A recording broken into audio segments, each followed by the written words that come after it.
Gurur Brahma, Gurur Vishnu, Gurur Devo Maheshwaraha, Guru Sakshat Param Brahma, Tasmai Shri Gurave Namaha, Tasmai Shri Gurave Namaha, Tasmai Shri Gurave Namaha.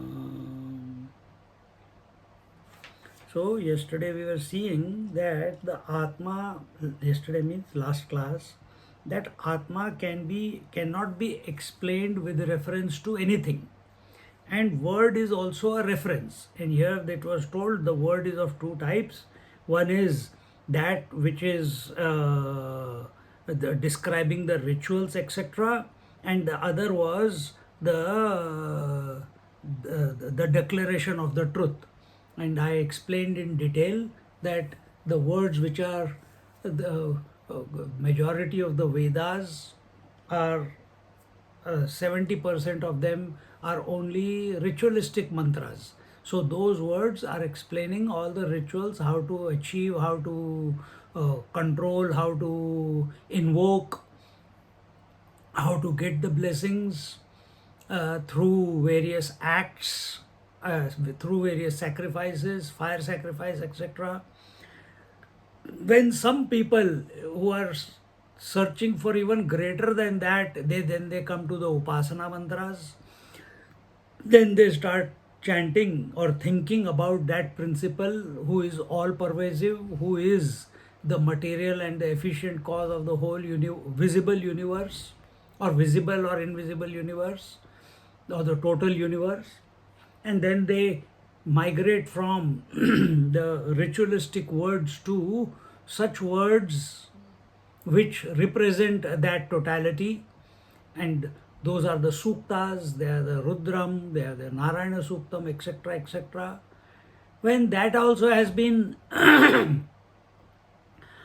achieved or understood, or you have become one with it or had the darshan of it, thereafter still the question remains as to, because the objective world is still there after that. As we are moving towards the divine, the totality, either we merge into the totality, then the story is different. But majority, those who are seeking, they don't merge. They still keep an identity. I am the meditator, I am the chanter, I am the contemplator. In that process, somewhere, we, even among those, when we are reading those suktas or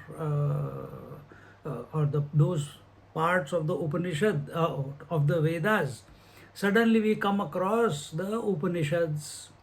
And Upanishads are what? They are not to invoke anything, they are not to merge into anything. It's not about individuality or totality, it's not about the various potentialities, it is about declaration of the truth. And all the Upanishads are only talking about the truth, that we are, that I am. And they clearly say that we are incapable of revealing the truth because you are the truth. Upanishads, Vedas are inert. We may give them a form, Vedas, the Rig Veda, Yajurveda, Samveda, and Atharvana Veda, in the form of a sannyasi or a rishi with a dadi, and they are waiting there. All that is good imagination, but in the end they are inert because they are nothing but words. The self is beyond the words, and that is what the teacher is indicating here, that even the words are an are incapable of revealing the truth. Uh,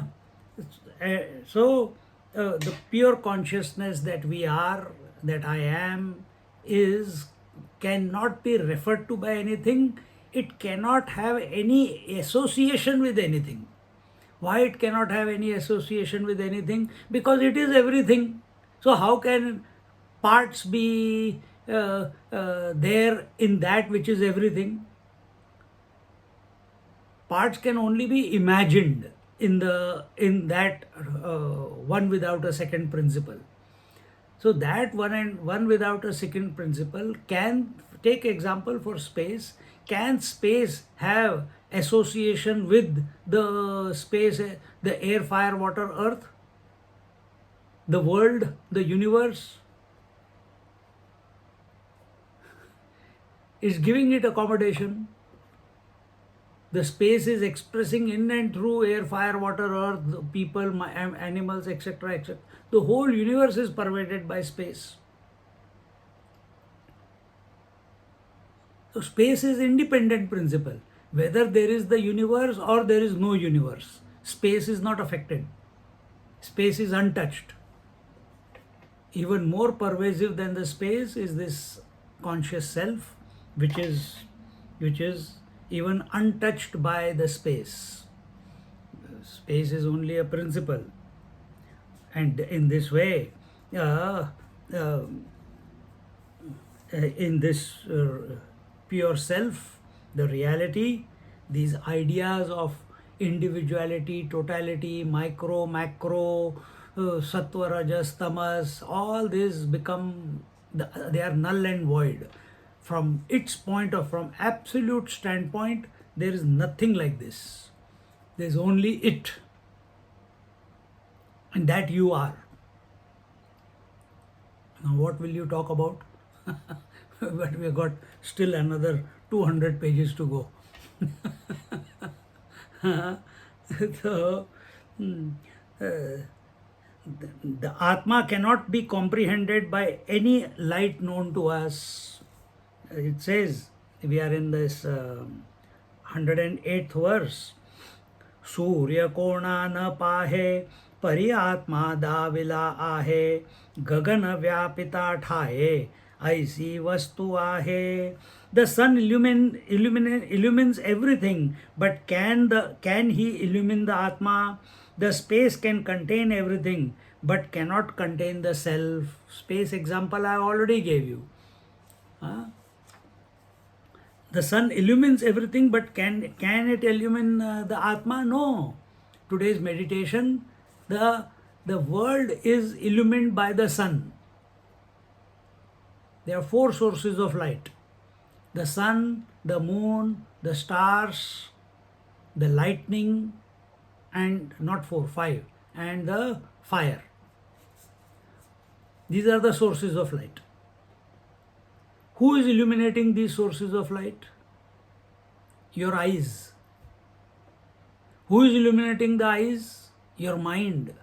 Who is illuminating the mind? In whose light the mind is able to function? See, because all these things, the space, air, fire, the sun, the moon, the lightning, the fire, the etc., they are nothing but thoughts in the mind. See? So, if the space is containing the whole universe within its womb, the space is in the womb of the consciousness. Now don't start imagining consciousness is like this and space is only this much. Space is pervaded by the consciousness. In fact, there is nothing called space. There is only consciousness. We have given it a word: absence, space, nothingness, emptiness. There is nothing called like that. There is only you, the consciousness. In the absence of, when objects become unmanifest, thoughts become unmanifest, only you remain. Not that you remain, you were always, but now there is no objective disturbance. So instead of saying now there is nothing, no, you are there. Is there anything in this world which is not illumined by the sun? Could such a sun be able to illumine the Atma Tattva? No. Is there anything that cannot be contained in the womb of the space? But can the space be the container of the Atma Tattva? See, this is the dilemma that we find ourselves in when we think objectively. Why this second sentence? Is there any that cannot be contained? Is there anything that cannot be contained in the womb of space? No, everything, the whole universe in the womb of the space. But can the space be the container for the Atma Tattva? When we read that statement, yes, it can contain. Why? Because in this space in which the whole universe is, earth is also. On that earth I am, and the life is expressing, the Atma is expressing through this body. So I am in the space, I am in the womb of the space. This is the drawback of objective pursuit.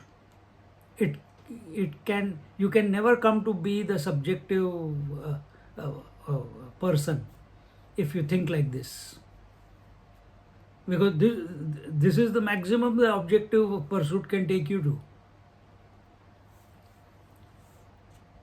that I am in the space. You are not in the space, you are the illuminator of the space. You are pervading the space also. So the whole take of who we are has to change. The whole take of who we are. We listen to such talks, listen to such high ideas about the self, but if after the lecture the thought is that all this is wonderful, but I am part of the world. I was born in this world.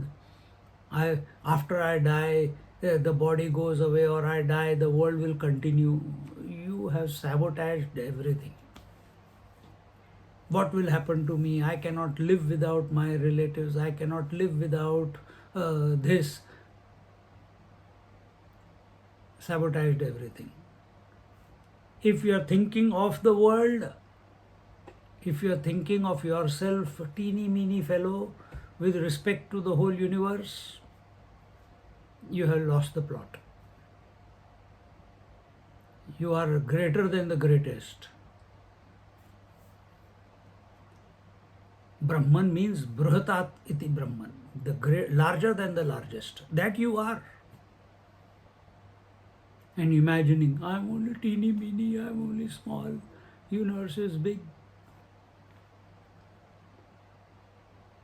There are three types of Akasha, illumined by three types of light. Now he is talking about the Bhutakash, Chittakash and Chidakash.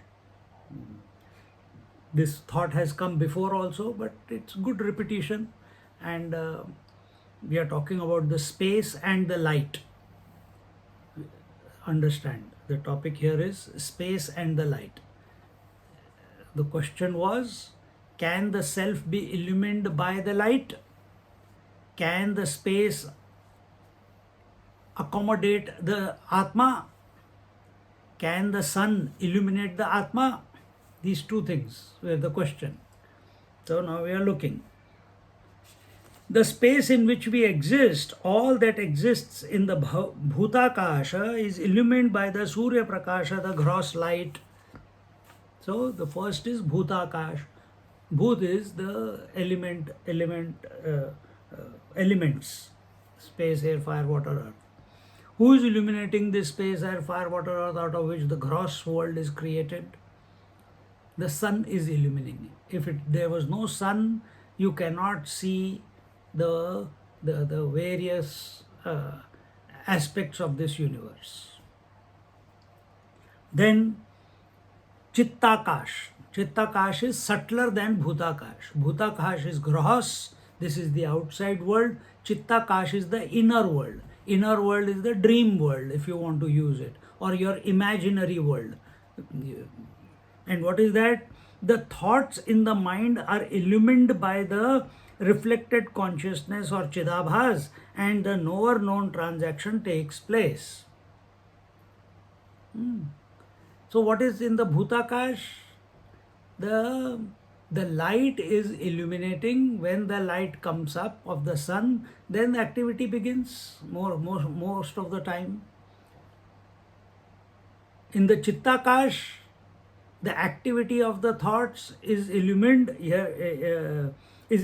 by the Chidabhas, the reflected consciousness. And that reflected consciousness alone is playing out as the subject and the object. Actually, the Triputi, the subject, object, and the instrument of knowledge. But we just say subject, object. Those are just ways of expression. So outside it is the sunlight, inside it is the reflected light of the self. See? And where is this reflected light? The self is getting reflected in the space of the mind. So if I got this light next to me, it is illuminating everything here in the room. But it is specifically, sharply getting illuminated at one spot, which is called the book. Sometimes you can see that the sun is there outside, but the whole room is illumined by the sunlight. But sharp sunlight, very bright sunlight, is illuminating only some part of the wall. So what is the difference between that bright spot on the wall and the rest of the wall? Exactly the same way, that bright spot in the mind is called Chidabhas,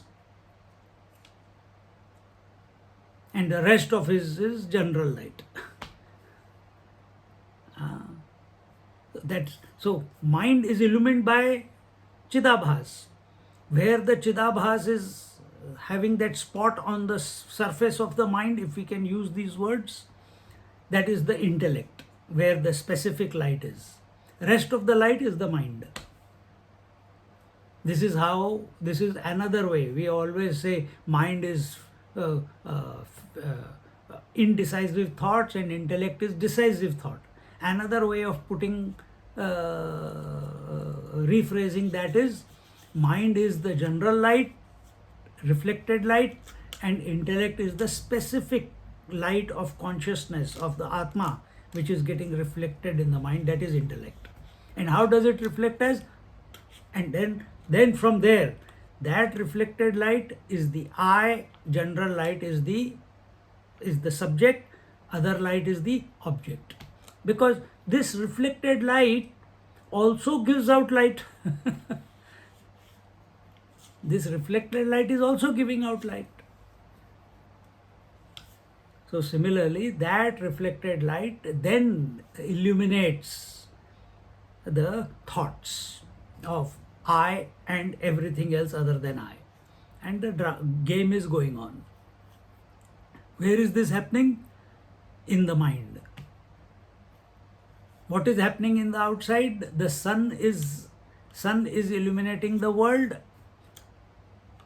Sun is a part of the world. Inside, the mind is getting illumined by the reflected consciousness. The reflected consciousness itself is the subject and object.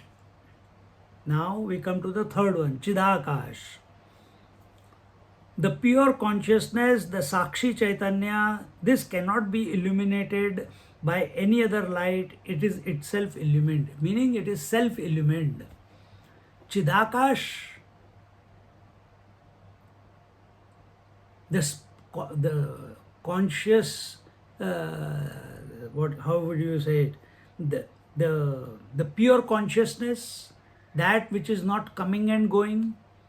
The outside light is coming and going, isn't it? The sun is coming and going, it is not permanent. Inside, in the mind, chittakash, is the light of consciousness coming and going? Yeah, with every thought it is coming and going. In the waking it is there, in the dream it is there, as it is expressing differently. In the deep sleep it's as if covered up. Which one? The reflected consciousness, which is appearing as subject-object. So subject-object, waker and waking world, dreamer and dream world, absence of the two, all this is coming and going. They are not permanent. Then which one is permanent? The one who knows that these three are coming and going. Who is that? Atma cannot know anything. Atma is self-knowing. Then who is knowing it? So we bring another principle between the waking dream and deep sleep and the Atmic Tattva, and that is the witnessing consciousness, the Sakshi Chaitanya. Sakshi Chaitanya is that principle. It is nothing but Atma, but it is unaffected by that which is coming and going.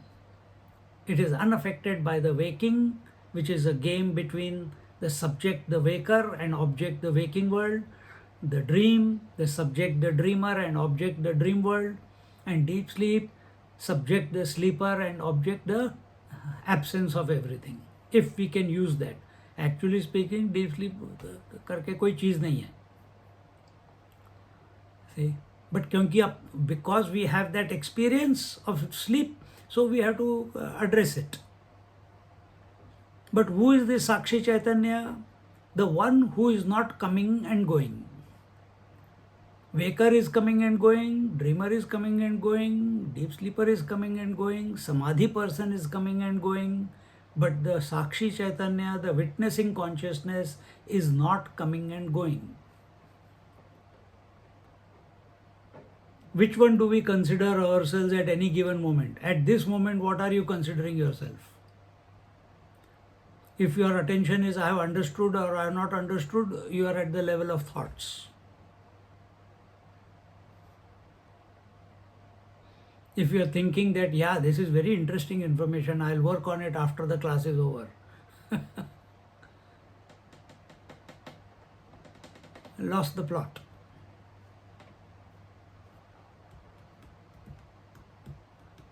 Nothing needs to be done. Just recognize in our experience of this world, these are the three spaces. We live only subservient to one space, which is the outside space. Majority of the people are slave of the mental space also.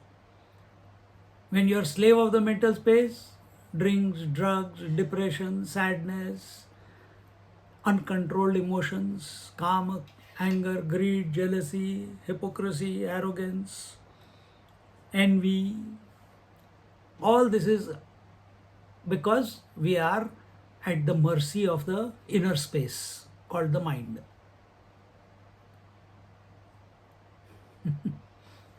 Think. You cannot be a master of the outside space by thinking of the outside space. Either, or if you have to think of the outside space, keep contemplating on the total space. Not what are we thinking about? My room space. This is my house, because house is a space. This is my body. This is my space. I have got so many properties. So I have started owning space. Owning space is not going to make us a master of the space. Then what is going to make you master of the space? To recognize that space is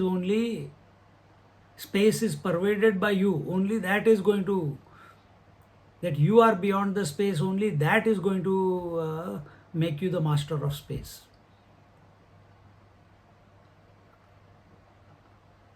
So what will be the consequence of this thought? That the total world is existing in the space.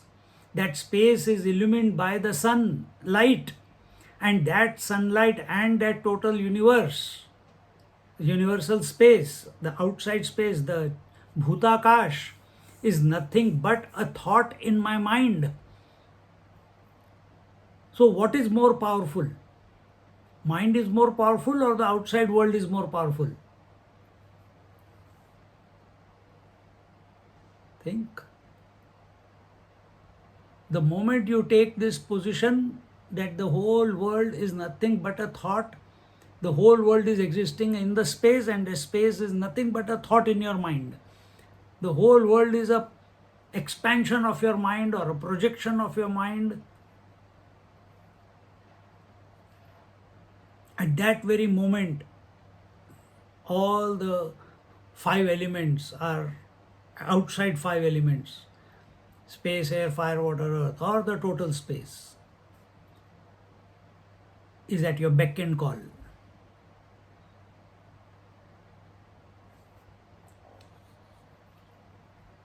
Then you can manipulate it, negotiate through it, invoke it, whatever you want.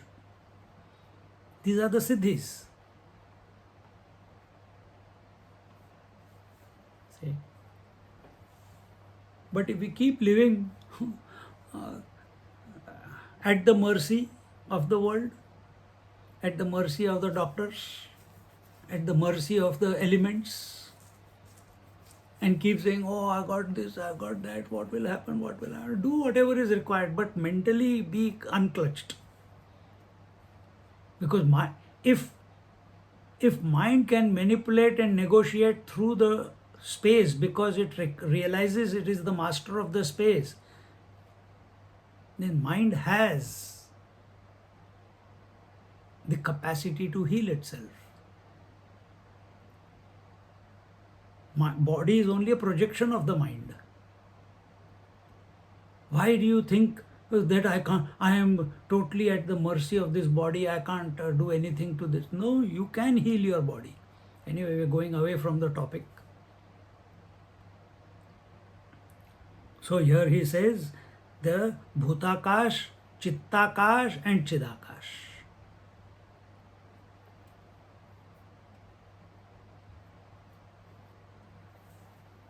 So similarly, when we are in the chittakash, when we are in the mental space, when we are in the inner space, we only know inner space when we dream. And that also we come to know when we wake up, not while we are dreaming. So who's illuminating the dream? Who knows the dream is coming and going?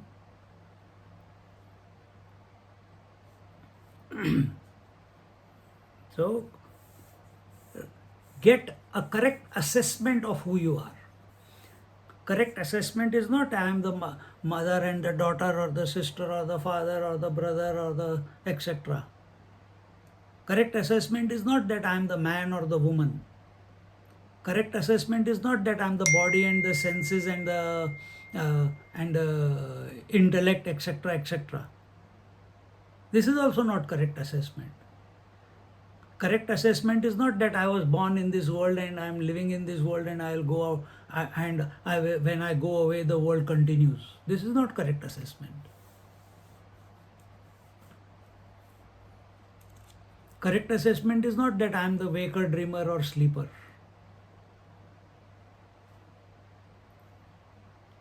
Correct assessment is not even that I am the subject who is not the object. Because if we are thinking like this, we are still in the thoughts. Correct assessment is I am of the nature of self, which is self-illumined, which is of the nature of light.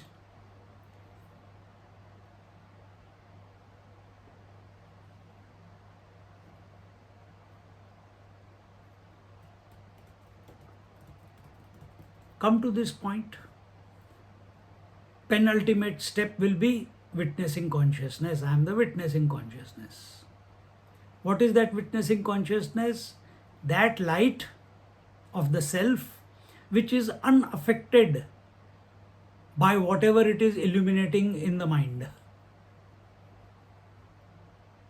That reflected consciousness which is unaffected by what it is illuminating.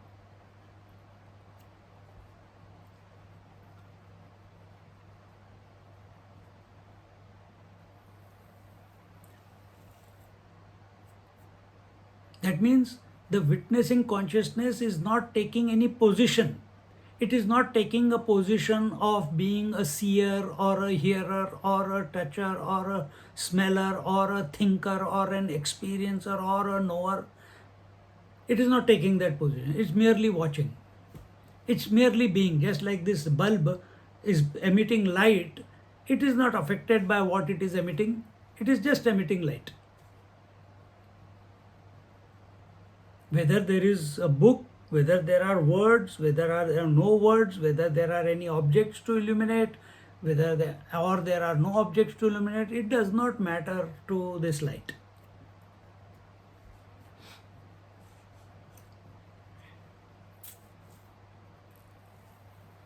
Witnessing consciousness is that light. Till here you can come. After that there is nothing to go, nowhere to go. Oh, but you said there is Atma. Witnessing consciousness itself is Atma.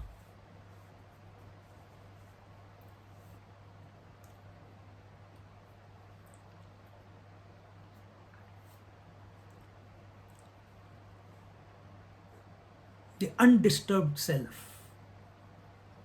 No thought can illuminate witnessing consciousness. Witnessing consciousness is not something that can be worked out by your mind. If that is the thought you are getting in your mind, drop it.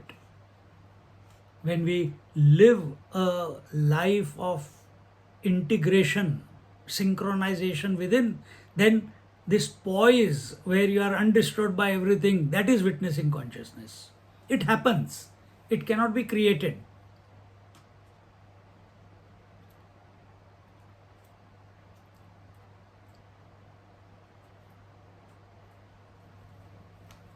See?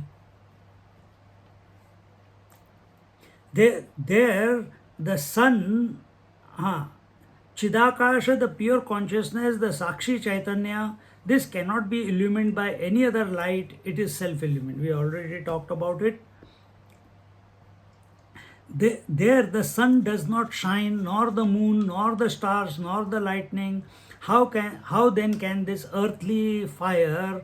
Verily, everything shines after him who shines. This whole world is illumined with this light.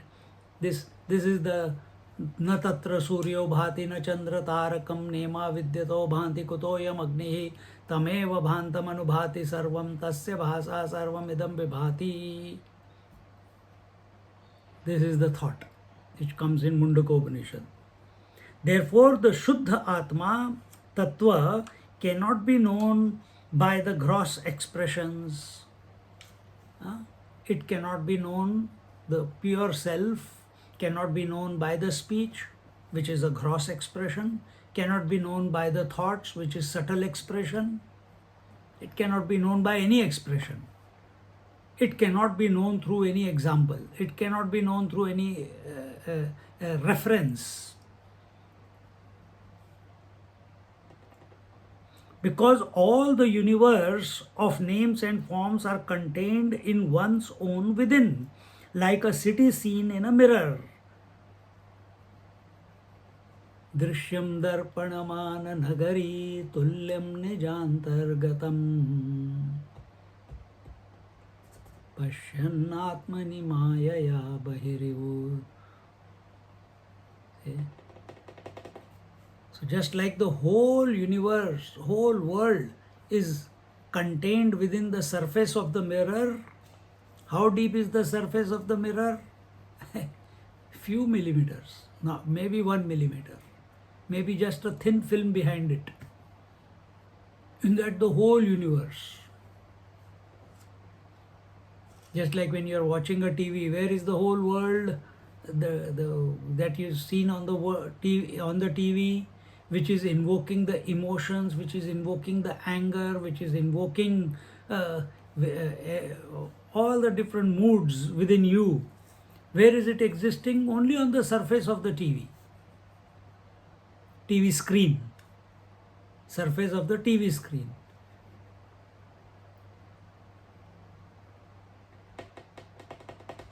Exactly the same way, where is the whole world? Only on the screen of the consciousness. Where are all the waves? Only on the surface of the waters. Only on the surface of the waters. And what have we taken seriously?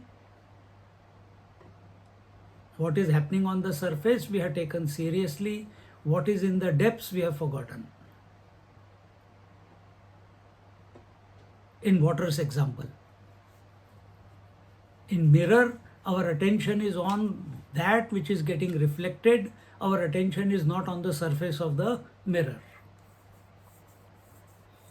Similarly, when we go within ourselves, we have taken what is the various thoughts and ideas and that are appearing and disappearing.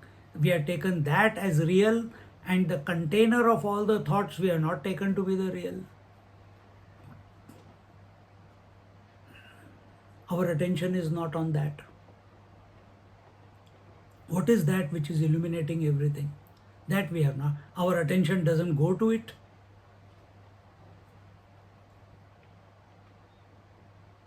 Having denied the external forces, the inner force called the ahankara is also denied. Ahankara is also a tattva. When we say mana, buddhi, chitta, ahankar, mana, mind, buddhi, intellect,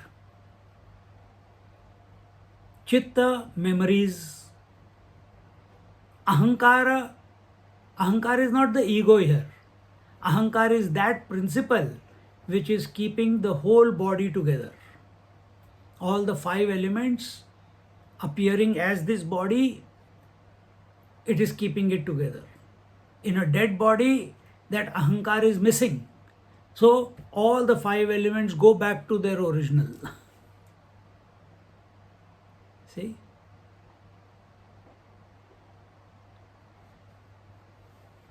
We have to go beyond that also. For that, the basic step will be going beyond body identification. Without going beyond body identification,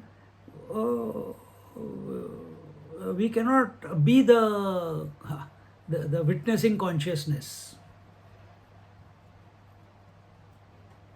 I want to be the body also, so we want to have 1 foot in the body also, and we want to have 1 foot in the spirituality also. It is painful. The usual translation of the word ego does not convey the correct meaning. If ahankara is not there, form cannot exist, because this form as you see it is kept together by the principle of ahankar. It is not that you are keeping this body together. Some principle is there which is keeping the body together. Even when you are not thinking in deep sleep, it keeps the body together. It doesn't allow the body to dissipate. What is that when you go into meditation and come out of meditation, the body is still there? It is the ahankar which is keeping it together. It's a principle. What is that what is that principle which is keeping the whole universe together? It's the total ahankar. Okay. Ahankar is a principle. It is not a person. Light is a principle. There is nothing called light. If you touch the light, you are touching the bulb. You are not touching the light.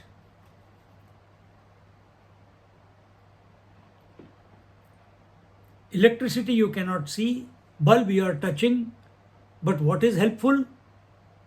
The light. You cannot touch the Atma. You cannot hold on to the matter. But what is helpful? Life.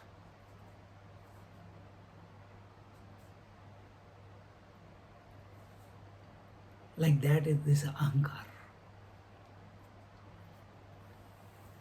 It's a principle. This is Swamiji,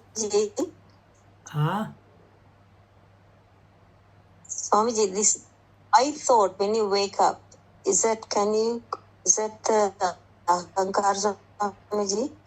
Yeah, it is The first it is the waker. I thought. If there is no objectivity, Yeah. it is the witness. It will not be ahankar. It will not be ahankar. Okay. It will be the witnessing consciousness. If you recognize it, if you be it. All right, Swamiji, thank you. This is explained. What is explained? The ahankar is explained here now. Deha hadansi moli mi mhanoni potali to ahankara gali padarthaha. That ahankara which binds and the bundle of bones etc. in the form of a body drops the self from his purview.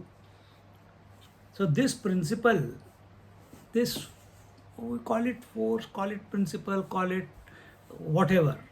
We are that word is used according to our scriptures, ahankar.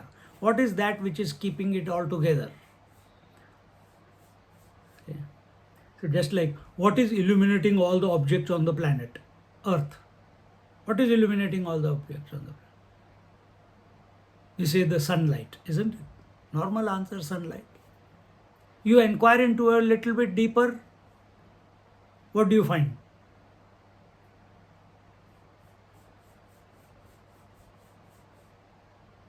What do you find? That there is nothing called sunlight. Once you go out of the earth's surface, there is nothing called sunlight. So what on the earth we are calling as sunlight is only for our usefulness, because that is our experience. That dark light of the sun which is coming and reflecting on the objects, and therefore the objects are becoming available, or that dark light when it is passing through the atmosphere of the earth, through the ionosphere, stratosphere and the air, it gets refracted, and is eventually it falls on the particles. It gets reflected in the air particles, dust particles, because they are also objects. Then we see the light as we see it today, as you are seeing it right now. But actually speaking, there is nothing called light. So same way here,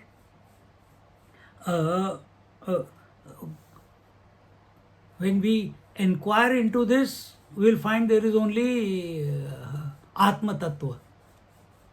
But when our attention is on the relative, then we go to the ahankar, because something must be keeping this whole thing together. What is it? So you decide whether you are the ahankar or are you the Atma Tattva. And therefore it was told in the previous verse that we have to go beyond ahankar. Ahankar is only a principle, just like mana, buddhi, chitta are three expressions in the mind. Mind alone appears as the mind which is fickle. Mind alone, that part of the mind where the reflected light, or we can even say the decision making abilities there, or the reflected light is falling, specifically that is called as the intellect. And that which is keeping the whole thing together, meaning owning the whole thing, is the ahankar. All of them, and the memories also. And why? How come this is happening? Because of the previous memory. Which previous memory? Maybe last life, maybe this life. Somewhere it has happened. Somewhere it has happened.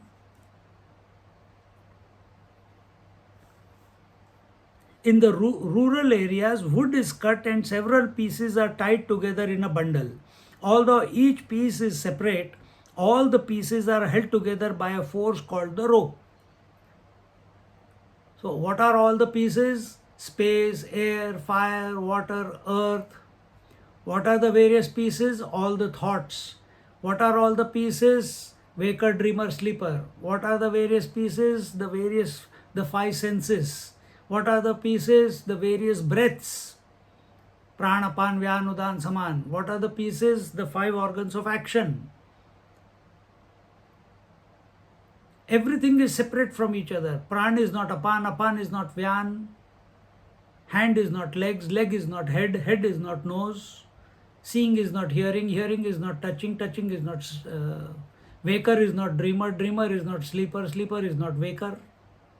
Everything is separate. But what is making you feel that it is all one? Because you are experiencing it.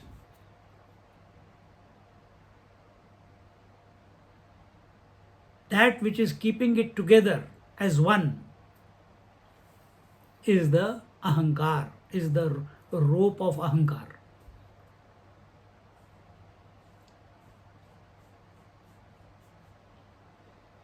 In the same way, the Pancha Mahabhutas, the five great elements, and the Pancha Koshas, the gross body, the vital body, the mental body, the intellectual body, and the causal body, and the five sheaths, although separate entities, are held together by one rope called Ahankar. Here he is given only two things. I have told you so many different things. The Ahankar keeps the bundle of bones in the body in a particular shape. See?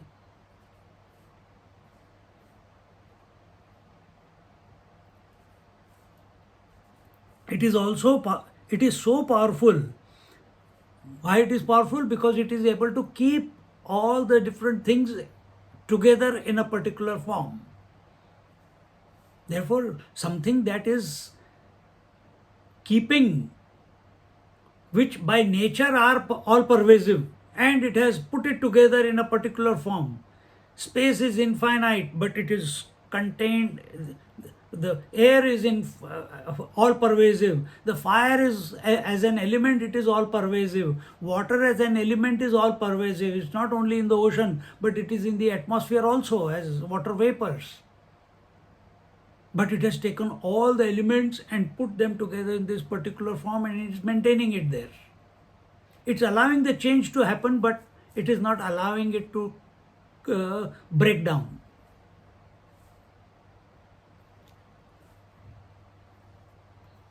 It is so powerful. However, the ahankar is not able to include the Paramatma Tattva in this bundle.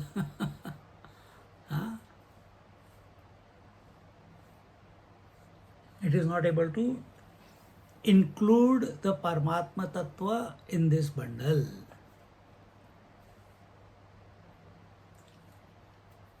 So ahankar is able to include the waker, dreamer, sleeper, but it's not able to include the witnessing consciousness. It's not able to include the atmic atma, the self-illumined principle.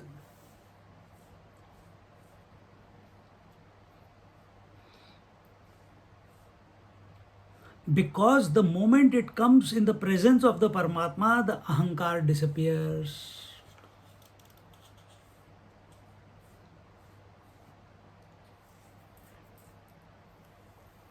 What is this ahankar?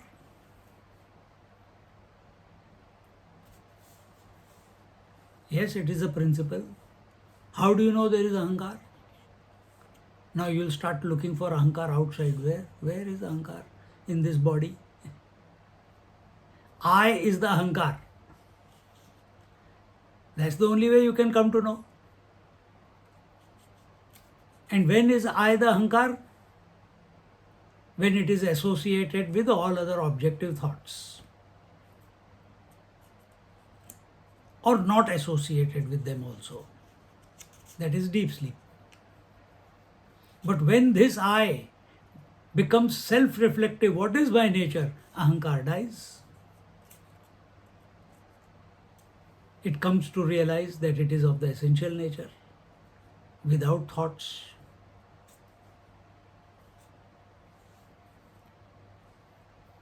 Swavichara kale dhavati ahankara pishacha eshaha. On inquiry into the self, the ego ghost runs away. On one hand, ahankar is the principle which is keeping the body together, the five elements together. Come down a little bit from ahankar, that ahankar alone expresses as the owner of everything. See? As the principle which is keeping the body together, it is a principle. But when it comes down at the level of the mind, when it starts expressing, then it expresses as the owner of the thoughts. These are my thoughts. This is my waking. This is my dream. This is my sleep. This is my past. This is my aspiration. These are my shortcomings. This is my character. This is me, the woman. This is me, the man. This is ego now. In general terms, in Hindi, we say, "Arey, or in English also, we say, "बहुत अहंकारी है," or he's speaking out of his own, he's got a big ego, like that. But in deep sleep, there are no thoughts to own, yet something is functioning now, which is keeping the body together. There are no thoughts there. There's nothing to own there. Then who's keeping it together? That is the ahankar. When it expresses in the waking and dream, then we call it ahankar, but another word that we are commonly using is ego, as the owner. That owner then expresses as the doer and the enjoyer. Excuse me. Therefore, to say I know the truth is not possible, because in the truth there is no knower-known duality. Mind can never come to know the truth.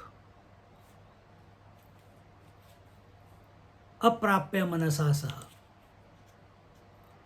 The truth which is more expansive than the mind. So how can a limited expanse of mind come to know the infinite expanse of the truth? How can the limited expanse of water called the wave come to know the infinite expanse of the water? Even though both are nothing but water, but the wave doesn't know it. Why? It has got ahankar, which is keeping its form intact. It's nothing but water, but something, that waveness in it is the ahankar. Until unless, how can that waveness be destroyed or dissolved? When that waveness, the eye of the wave, dives deep into itself to see what my true nature is. In that journey itself, in that U-turn itself, in that self-introspection itself, the I-ness will dissolve. The what you call, the ahankar will dissolve.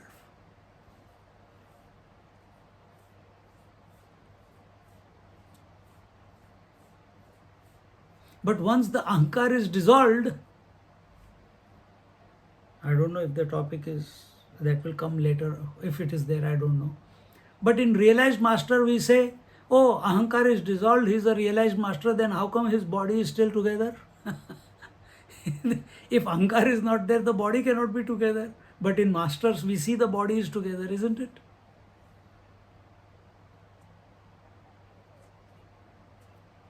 How come? If he has dissolved his ahankar, he is abiding in the truth.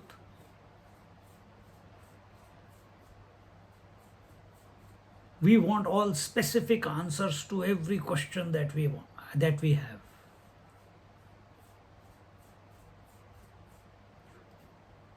Just as ice takes a little bit of time to melt and become water, same way, the body also, this ahankar which has been holding on, this is one way of putting it.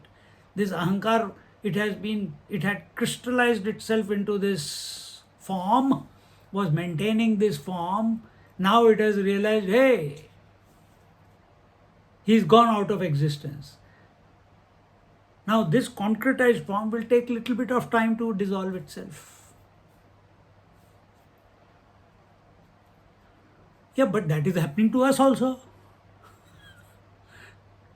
Whether we accept ourselves as ahankar or we don't accept, this form is dissolving, going to dissolve one day anyway, isn't it? Then why have to take care of ahankar? Why have to dissolve the ahankar? If in a realized master also the form is going to dissolve one day, in me, the ignorant one also, the form is going to dissolve one day, then why should I dissolve the ahankar? Because in the end, both the forms are going to get dissolved.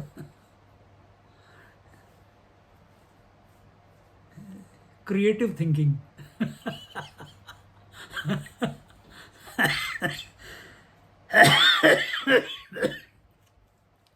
Where is your attention? Where is your attention? Afterwards, don't ask me in between. Don't ask me in between. Ask me in the end, not now. So, if my if my so where is my attention? When I am asking this question in realized master also, the body is going to dissolve eventually, and it's going to, all the elements are going to go back to their original. In me, the ignorant one also, they are going to go back to their original total elements. Where is our attention? It's on the body.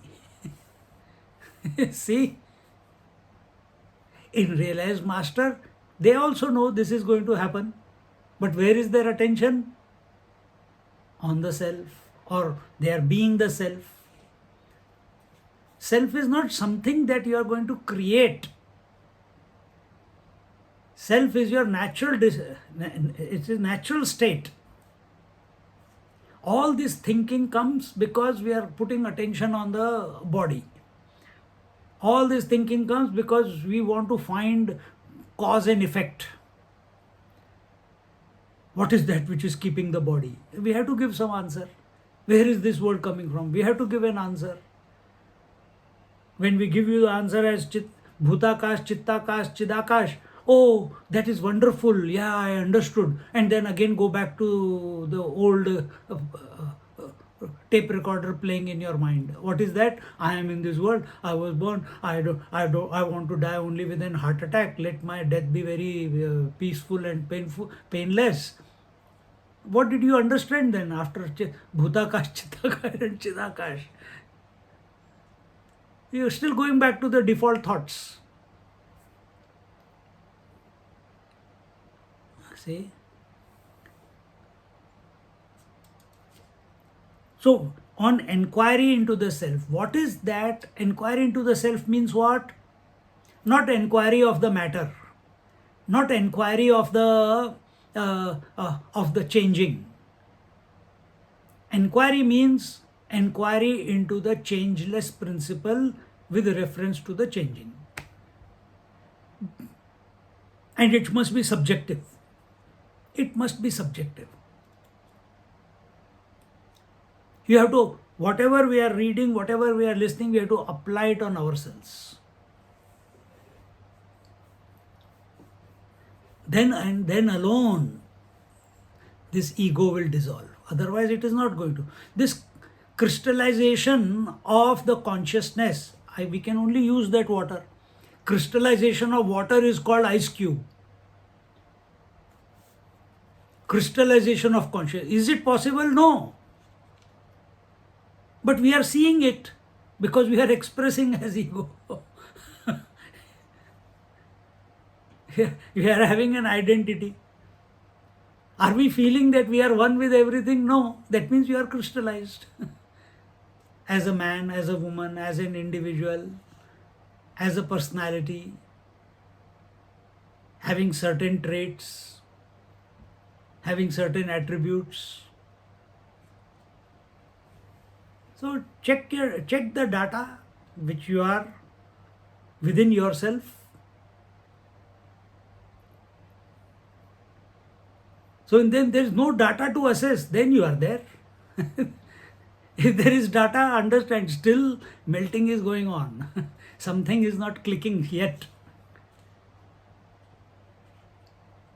Therefore, to say I know the truth is not possible, because in the truth there is no knower known duality. Then why do we say Aham Brahmasmi, I am the infinite truth? So that you don't say I am not the truth. So that you don't say that I am the body. So that you don't say that I am the waker, dreamer, or sleeper. So that you don't say that I am the crystallized consciousness. So that you don't say that I am the ego. So that you don't say that I am the seeker. So that you don't fall back into the tamas and rajas. You have come to that heights of sattva. There is a sattvic expression also, rajasic expression also, and tamasic expression also. Expression is only possible in the relative. And the relative is divided into inertia, dynamism, and purity. In that purity, you have you have transcended the inertia, you have transcended the dynamism, you have transcended the purity, and the height of purity, the last is Aham Brahmasmi, I am Brahman. And it is only by grace that it will click. That why am I saying Aham Brahmasmi when I am already that? Aham Brahmasmi is spoken, talked about only because we are pursuing it objectively. These are Aham Brahmasmi is a statement of truth. Statement of truth is not to be interacted with objectively. It is to be realized subjectively, that I am that. Not do a japa of Aham Brahmasmi, Aham Brahmasmi, Aham Brahmasmi, Aham Brahmasmi.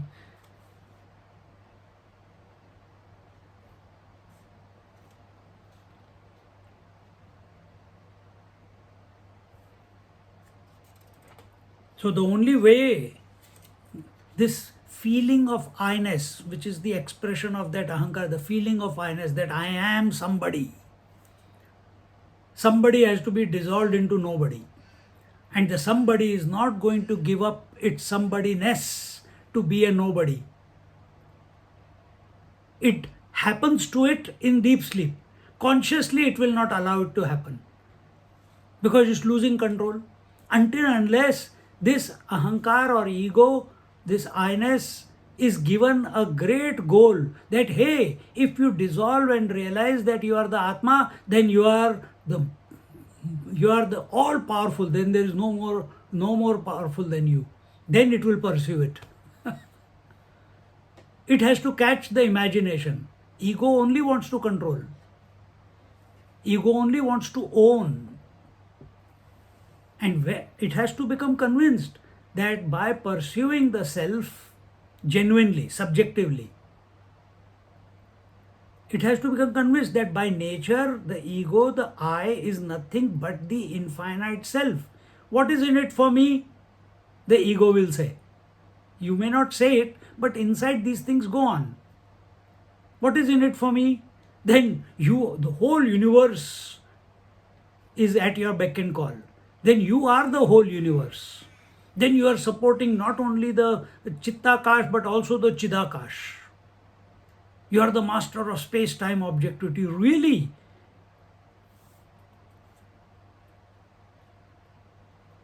If it accepts it, fantastic. If it doesn't, Then it will go through various fears. My God, so much responsibility.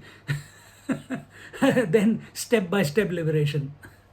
Where the fear comes in, then step by step liberation. Mooladhar, Swadhisthana, Manipur, slowly, slowly keep expanding. What is it doing? It is giving up its fears. It's giving up its obsessions of maintaining the duality. Just as Parshuram's story, you heard about it before. He was told, who am I? "Oh, you are Brahman, you are the infinite one." I didn't do anything and I'm that. I think the teacher doesn't know anything. Teacher doesn't know anything. We are also like that only. We hear this, yeah, friend. But if it is not clicking right now, there is a doubt lurking within our mind. We are not accepting it 100%. Because if you accept it right here and now, it's all over.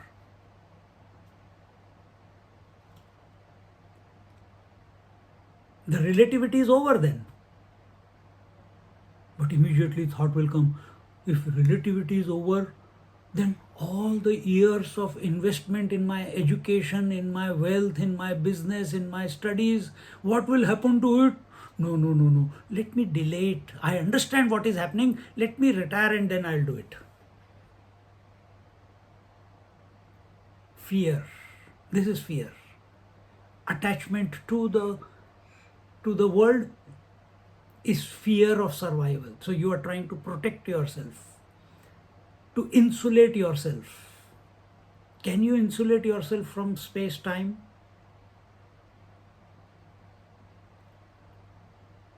Let it all go on. Nothing has to stop. Let it go on the periphery. You dive deep on a daily basis.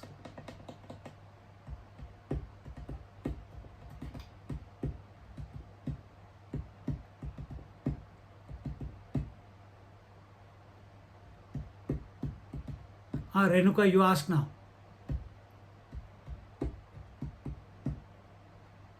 Renuka is there?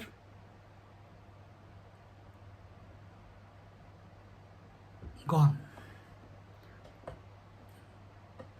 I didn't answer, that's why she went away. Maybe she was busy. Having denied the Ahankara Tattva, Sant Jnaneshwara denies the Anuman Pramana in the next OV. Anuman Praman, inference. Through inference also we cannot come to know the truth.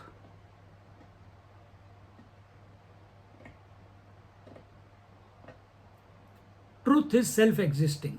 There is no means by which it can be known. You cannot come to know because I did this, I came to know. Because I did Hatha Yoga, I came to know. Because I did Kundalini, I came to know. Because I read Upanishads, therefore I came to know. Because I meditated, I came to know. Because I stopped my thoughts, therefore I came to know. Because I did Kriya Yoga, I came to know. Because I took the name of the Lord, therefore I came to know. Because I heard that teacher, that example, that I did that experiment, I came to nothing in this creation can make you come to know the reality. Why? Because you are already that. Then why are we doing anything? Then why are we listening? To remove that which we are not. To transcend that which we are not. We are not trying to prove the truth.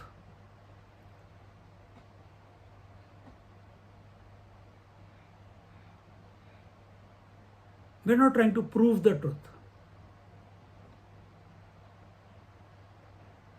First, we are becoming clear that we are already that, and whatever impediment is coming between me and myself, that we are trying to remove.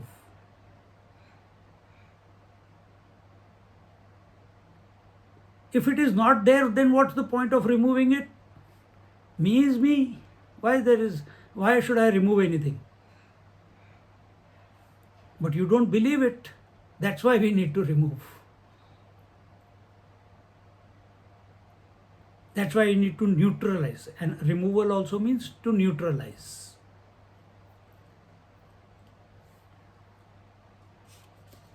बुद्धि बोध्या सोके ते ये वढीत वस्तु चुके मना संकल्पनिके या ही हुनी. The intellect is expert at knowing things but misses the Atma Vastu, and so too the mind cannot imagine about the self.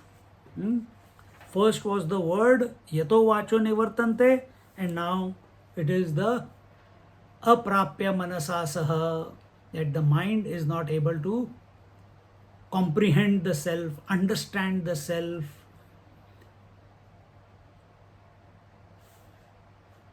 It cannot comprehend. Self is not a concept. Self is not a conviction. Self is not an idea which can be grasped by the mind or the intellect. The intellect is bent on knowing everything that comes within its purview. However, the Atma Tattva is missed by it. The intellect tries to convert everything in the form of a concept, and it tries to conceptualize the truth also, but it only misses it. So, intellect's job is to conceptualize and convince.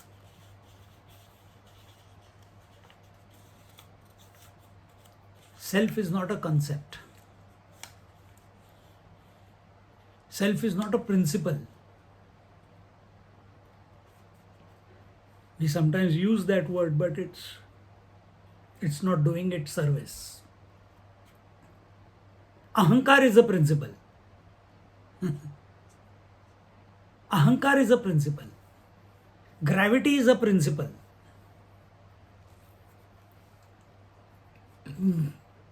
Self is not a principle.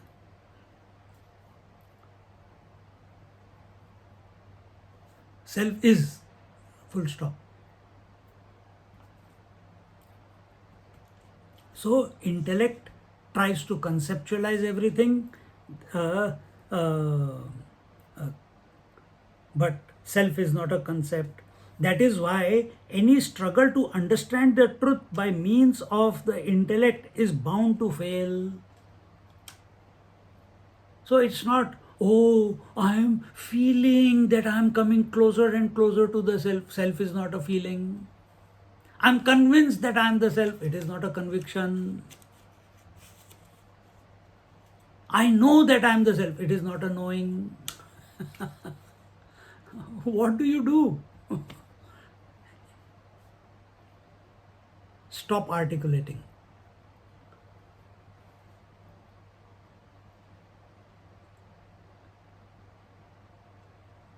The buddhi, the intellect, cannot comprehend the truth.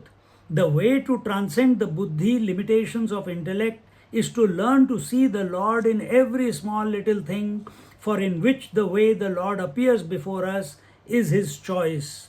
Everyone without exception is a fellow traveler heading towards the same destination by the same train called devotion. Expressed as Namasmaranam, we are all Varkaris to the abode of the Lord. Here the term Varkari is used and the name of the Lord is used because Jnaneshwar Maharaj was a Varkari. Varkaris are who are beyond Brahma, Kshatriya, Vaishya, Shudra. Varkaris are those, today also they are there, and they take only the name of the Lord. Who is the Lord? Here, who is the Ishvara? Ishvara is He who knows His essential nature and at the same time is the Lord of the universe. And how is He the Lord of the universe? Because He knows within that He is the Upadan and the Nimitta Karan. He is the material out of which the whole creation, and He is the creator of the whole creation. How He does it? Through His potentiality.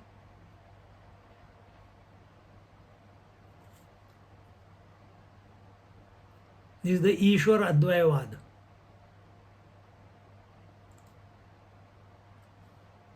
So at the relative level, this is the maximum we can get to. Come to. And what will be the resultant? Resultant is that our whole vision is as we are one with the Ishvara, we merge into the Ishvara. To that extent, our vision of the world is nothing but of the Ishvara Tattva. Like the gopis.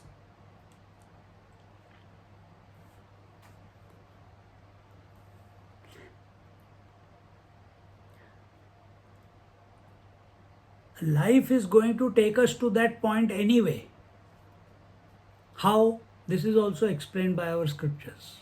It's not the point here, but because they are saying everyone is going in that journey anyway.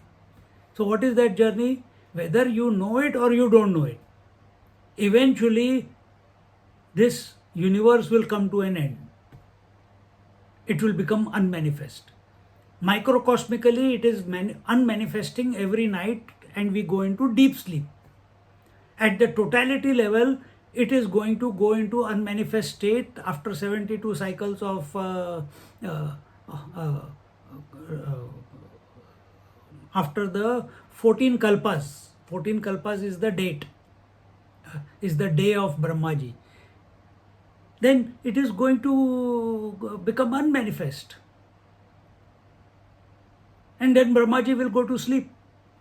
The creator will go to sleep. When he goes to sleep, everyone in the creation is also going to go back to the source anyway. But are you going to wait for that many millions of years? Or do you want to catch that, bypass the time and space and come to realize that you are that right now? If he is going to sleep after so many millions of years, you are also going to sleep every night. Why don't you go to sleep consciously? Why you have to wait for the sleep to come? Because sleep means absence. Is there not absence between two thoughts? Why don't you remain conscious between two thoughts? Oh, but I am conscious. But do you know that? Are you aware of the consciousness between the two thoughts that you are? So spirituality is, yes, everyone is moving in that direction. Allow the matter to go in that direction. But we want to, why in that flow we want to, in that flow of the river, the wave on the river realizes it is the water. Once it has realized it is water, it is neither affected by the flow of the river, it is neither affected by the river, nor it is looking forward to the merger with the ocean, because it has realized it is the water. The journey will continue for the river.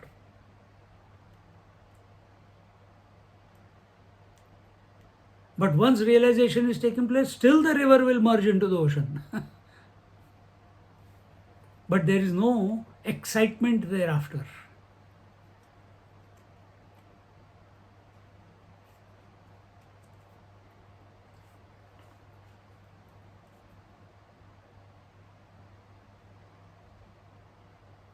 Vedantic inquiry matures into the fruit of devotion, which drops into the ocean of unconditional love for all of God's creation.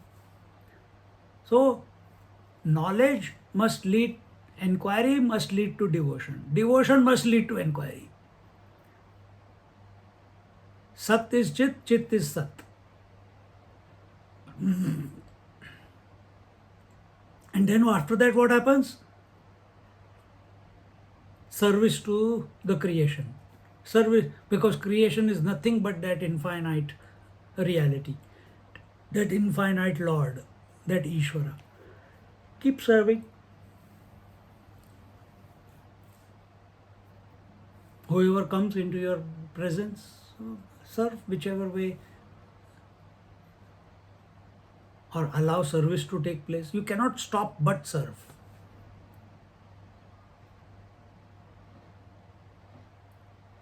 We cannot stop but teach. That is our service.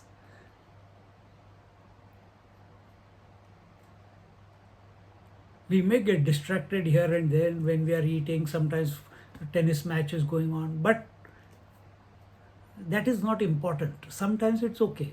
You always come back to this.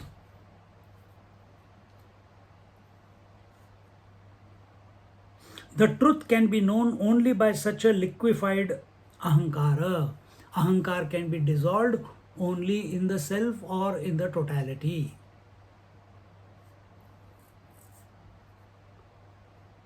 There is nothing called total ahankar. Total.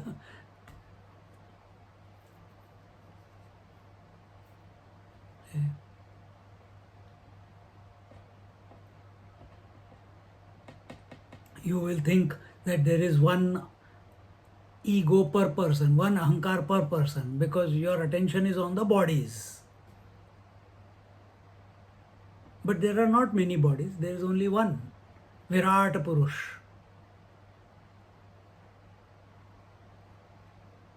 Who is he? Purushottama. The total person is Purushottama. Is there ahankar in him? He is the matter and he is the creator. Where's the ahankar if he is everything?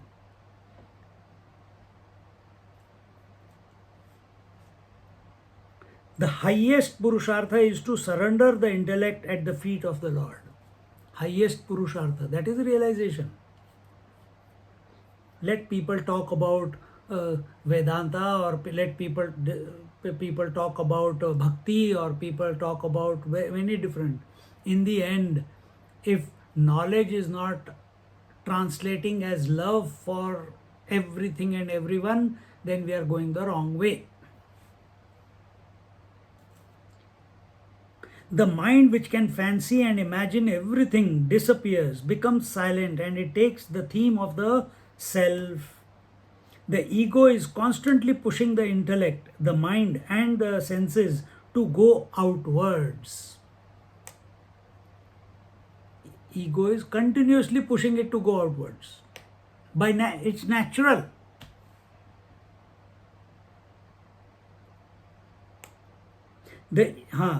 The moment the eyes try to see the eyes, they disappear. When the mind turns towards its own source, it too disappears.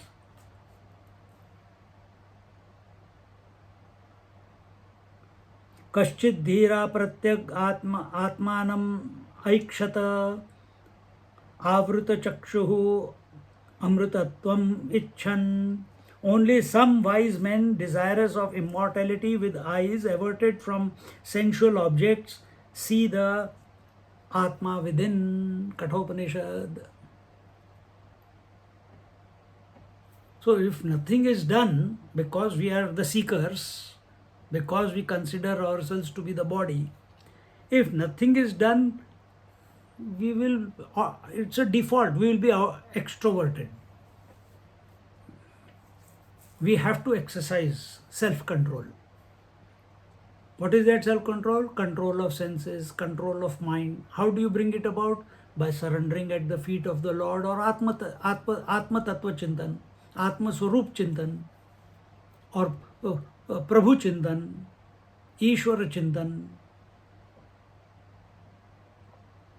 In this way, inferential knowledge, Anuman Praman, is gained through the two sources of the mind and the intellect. But in the field of Atma Tattva, inferential knowledge is also not possible. After having said that, the truth is beyond the purview of any authority of knowledge, such as Shabda Praman or Anumana Praman, the Pratyaksha Praman or direct means of knowledge is now being taken up. So, before, in the previous verses, the Pratyaksha Praman, the Anuman Praman, the Shabda Praman, all these were refuted that they do not have within them to reveal the truth. Now, Pratyaksha Praman, the direct perception of the divine, the direct perception of the self, that is taken up. that we will see in the next class. Okay.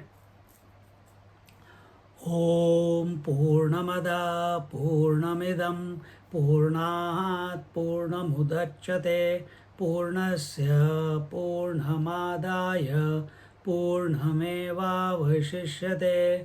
Om Shanti Shanti Shanti. Harihi Om Shri Gurubhyo Namaha. Harihi Om.